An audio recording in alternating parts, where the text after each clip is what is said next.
Oke, channel kembali lagi. Kali ini kita sudah ada di kabin depannya dari XL7 tipe Alpha. Cuma kali ini kita dapatnya manual ya, tapi itu nggak apa-apa karena mesinnya sama dan suspensi juga sama, jadi masih bisa kita tes. Nah, untuk peredaman kabinnya seperti ini. Ada mobil lewat, ya nggak inilah, nggak seberapa masuk suara. Ini motor dari arah berlawanan juga Anda juga lihat juga masih samar suaranya. Dengan ini, dengan kondisi catatan, saya juga tidak menyalakan audio apapun ya di mobil ini ya, sehingga kalau Anda menyalakan musik atau menyetel radio, suara itu masih bisa lebih teredam lagi. Jadi untuk mobil ini peredamannya cukup baik, walaupun yang nggak kedap-kedap amat seperti mobil Eropa ya, tapi jelas. Cuma untuk rentang harga seperti ini, kekedapan mobilnya sudah cukup baik. Oke, setelah ini kita mau coba suspensinya. Cuma yang mau saya tekankan adalah mobil ini layar itu ada 3, ini 1, 2, sama MID-nya canggih, di sini ada 3. Nah, ini sengaja saya miringin ke Anda ya, supaya Anda bisa lihat nih. Ada DVR-nya di sini, kaca spionnya bisa berubah jadi kamera yang memantau kejadian depan seperti apa, dan bisa merekam juga, sehingga keamanan Anda juga lebih aman di mobil ini. Misalnya ada apa-apa, Anda berurusan sama orang, segala macam, Anda punya track record-nya, depan maupun belakang, karena ini bisa diganti-ganti. Saya pencet tombol ini ya. Nah, ini yang belakang. Tuh. Ini yang depan. Untuk kali ini kita coba bahas depannya aja ya, dan ini kondisinya merekam supaya Anda bisa tahu. Oke, kita cari speed trap-nya. Untuk handling nanti kita coba ya, ini kondisinya menikung. Cuma so far ketika saya rasakan setirnya ini enteng. Nah, sekarang saya melambat, setirnya ini enteng. Akan tetapi ketika kecepatan bertambah, dia akan menjadi semakin berat untuk membuat mobil ini menjadi lebih stabil tentunya. Nih ya, sekarang kita bisa cek handlingnya gimana.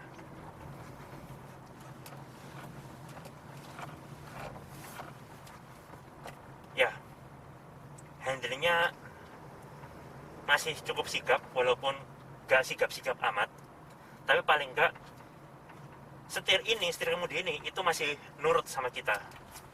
Nih, speed trap ya, barusan ada speed trap seperti itu kita lewati. Mirip R3 sebetulnya, suspensi dari mobil ini tuh mirip R3, lembut-lembutnya sama bantingannya itu tuh khasnya R3. Jadi bisa dibilang mirip R3 tapi lebih empuk sedikit.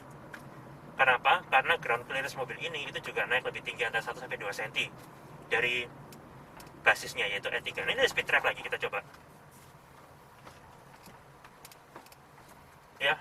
Pelembutannya seperti itu, cuma peredamannya, bantingannya dia lebih bagus lagi, lebih fluffy lagi karena ground clearance-nya yang naik.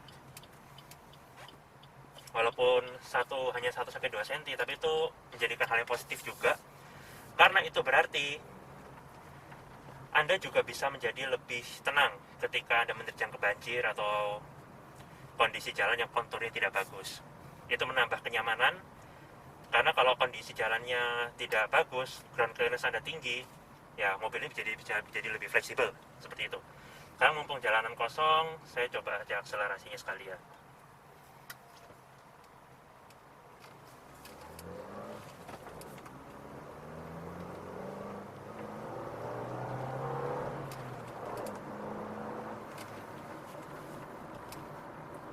Ya, kalau saya merasakan tadi dari sampai RPM 4000-an, mobil ini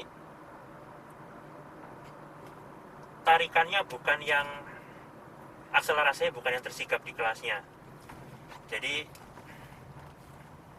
dia masih kalah sama Honda BR-V,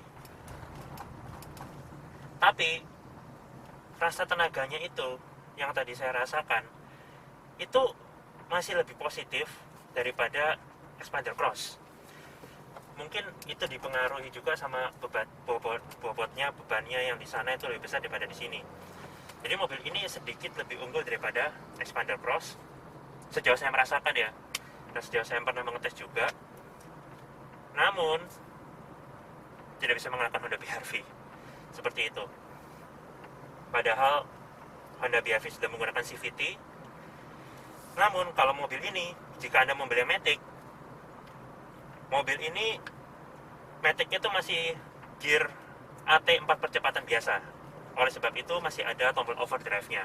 Dan itu bukan berita yang buruk, itu tidak sepenuhnya buruk, karena walaupun dia belum CVT, tapi paling tidak tarikannya bisa menjadi lebih sikap daripada CVT, karena kalau dikasih CVT bisa-bisa lebih nggak sikap lagi. Tapi memang kalau dikasih CVT ya lebih irit, tergantung Anda sekarang miliknya yang mana, seperti itu. Oke, tadi handling tidak terlalu gak amat, biasa aja, tapi cukup nurut. Nah ini sekarang kita coba ya. Nah kalau saya ke kanan dia ikut kanan dikit, dia kiri dia ngiri dikit juga gitu. Jadi mobil ini lagnya nggak banyak, jadi ketika di kananin dia langsung kanan, ngiri dia langsung ngiri, seperti itu. Tapi ya karena ground clearance-nya naik, Anda memang dapatnya tuh lebih nyaman. Namun hal itu membuat mobil ini jadi, kalau Anda beloknya ke kecepatan tinggi, menikung gimana, itu limbungnya jadi kerasa. Seperti itu. Oke. Tidak lupa juga mobil ini ada stability control, beserta ini ada MID-nya yang canggih. Nah, ini ada power sama torque. Nah ini ada indikator power sama torque ya di mobil ini. Nanti akan saya tunjukkan. Ini ya, seperti ini. Saya coba saja injek gas dulu. Nah, ada power sama torque-nya seperti itu. Nah ini DVR-nya ya.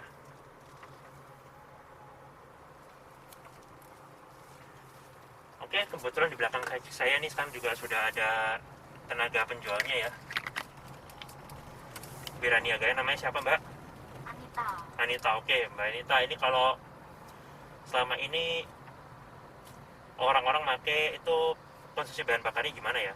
Kalau untuk konsumsi bahan bakarnya, kalau untuk manual rata-rata sih kalau pemakaian dalam kota 1:14, tapi kalau Matic 1:12. Kalau untuk irit sih dibandingkan sama R3 masih irit R3 sedikit memang. Perbedaannya tidak jauh. Iya. Perbedaan nggak jauh, jadi dia cuma sedikit lebih boros daripada. Sedikit, tapi sebenarnya sama aja sih, perbedaannya nggak jauh banget kok. Perbedaan nggak jauh banget. Ya, kalau manual 1:14, kalau Maticnya 1:12. Dalam kota. Dalam kota. Kalau luar gimana? Kalau luar kota tetap tergantung kondisi jalan juga sama pengemudi sih. Kalau di tol dengan kecepatan rata konstan gitu ya, minimal 60 maksimal 100 itu konstan. Kalau untuk manual bisa 1:16-17 pasti. Gitu ya. Iya. Maticnya 1:15. Oh, oke. Ya untuk ukuran mobil ini kan dia kan SUV sebetulnya ya. Dia itu termasuk irit ya. Irit kalau untuk SUV ya. Dibandingkan juga dengan kompetitornya sih kita bersaing juga sih. Kalau sama Xpander Cross, Xpander lebih boros memang. Gitu ya. Dibandingkan XL7. Oh, ya. Terus ini boleh minum ron berapa? Boleh minum bensin ron berapa? Ini kalau untuk itu lebih baik pakai yang Pertamax, oktannya lebih bagus. Iya. Lebih disarankan memang untuk tarikan sama tenaganya juga lebih oke kalau pakai Pertamax. Cuman kalau minim sih memang pakai Pertalite juga bisa. Minim pakai Pertalite juga bisa ya. Ya. Oke. Terus kalau ini dikasih premium gimana? Kalau orangnya pelit banget dikasih premium? Kalau premium Jangan ya? Jangan, lebih baik ini Pertalite atau Pertamax, tapi sih diutamakan Pertamax karena kan untuk bahan bakar juga untuk pembakaran mesinnya juga lebih bagus sih. Oh gitu. Jadi disarankan sih lebih baik ke Pertamax untuk ini. Kalau nekat isi premium ya resiko tanggung sendiri ya, gitu nanti ya. Kalau ada kerusakan atau apa tetap nanti ditanggung sama konsumen sendiri. Iya. Karena kan memang sudah ada ini ukurannya juga. Terus bicara mengenai konsumen ini, dia after sales service-nya apa? konsumen dapat apa? Untuk after salesnya, kalau untuk pembelian XL7 kita ada free jasa servis sampai 3 tahun atau 50.000 km. Dan kita juga free oli sama suku cadang juga. Tapi untuk suku cadangnya bisa ditanyakan ke bagian servis, karena kan untuk penggantian partnya itu sudah ada di ketentuan di buku servisnya. Seperti itu. Jadi nggak perlu khawatir kalau beli XL7, semuanya sudah tercover sampai 3 tahun atau 50.000 km untuk jasa sama biaya oli plus suku cadangnya. Jadi selama 3 tahun itu orang tinggal isi bensin aja ya? Ya, kalau mau servis tetap nanti kan dilihat ganti oli apa itu sudah tertera di free-nya itu ada. Oh iya. Servisnya. Oke. Ini setirnya juga flat bottom ya, jadi kesannya lebih sporty. Ya, Gitu. Oke, secara kesimpulan mobil ini dia lebih canggih. Dia canggih karena teknologinya banyak mobil ini. Terus seperti yang sudah saya bicarakan tadi, kita recap sekarang ya. Handlingnya dia biasa aja, masih sigap tapi biasa aja, bukan tersigap di kelasnya. Untuk suspensinya dia lembut, khasnya R3 yang menjadi basisnya, tapi lebih lembut dikit mobil ini, lebih enak dikit daripada R3. Nah, hal itu berakibat Anda dapat kenyamanan lebih, apalagi kalau Anda membawa orang banyak ya di mobil ini ya. Saya juga sudah pernah mereview dia mobil ini, di belakang itu ya masih memadai untuk orang dewasa juga untuk mengangkut 7 penumpang. Namun kalau Anda berbelok dengan kecepatan agak tinggi, di handlingnya ini body rollnya cukup terasa, limbungnya agak terasa dikit tapi itu tidak sampai mengganggu. Kalau Anda nggak sensitif amat, Anda harusnya nggak akan kerasa limbungnya karena naiknya ground clearance-nya itu. Ya itu yang harus ditebus kalau Anda mendapatkan kenyamanan di mobil ini, seperti itu. Untuk konsumsi BBM dia baik ya, bagus juga. Dan seperti yang dibilang sama Wiraniaganya, Anda minimal dianjurkan paling murah diisinya pertalite aja. Seperti itu. Mobil ini OTR Surabaya berapa, Mbak? OTR 268 ya? Kalau untuk tipe paling tertinggi 268 itu untuk manual. Manual. Kalau mobil ini 268, kalau tipe tertinggi itu 278. Ya, 500. untuk Matic. Sebelum OTR Surabaya naik segitu ya. Ya, tapi ini mau naik. Mau naik bulan depan 2 juta ya kan? Ya, 2 sampai 3 juta. 2 juta per tanggal Anda nonton video ini. Seperti itu. Oke, jadi secara value for money juga baik ya mobil ini. Karena dia canggih, ada ininya. Ini yang sebenarnya susah ditemukan di kompetitornya. Layar DVR yang merekam kejadian di depan ini untuk alasan keselamatan Anda ya, beserta layar MID yang canggih. Jadi dia ada power sama torque-nya, ada kayak ala-ala mobil Eropa seperti itu. Oke. Di kedepannya juga bagus. Jadi kalau Anda menyetel musik, kesannya ke depannya bisa lebih bagus lagi. Beserta setidaknya juga enteng. Jadi walaupun dia kesigapannya bukan yang tersigap di kelasnya, tapi handlingnya juga gampang. Terutama kalau untuk wanita gitu, dia muternya nggak seberapa berat karena dia bisa dibilang cukup enteng mobil ini putaran setirnya. Dia flat bottom juga, jadi kelihatan sporty. Beserta materialnya juga bagus nih, ada kayak aksen karbon ya, membuat suasana kabin menjadi lebih menggugah Anda untuk segera berakselerasi di mobil ini. Jadi sekian test drive kami mengenai Suzuki XL7 tipe Alpha yang manual. Terima kasih sudah menonton.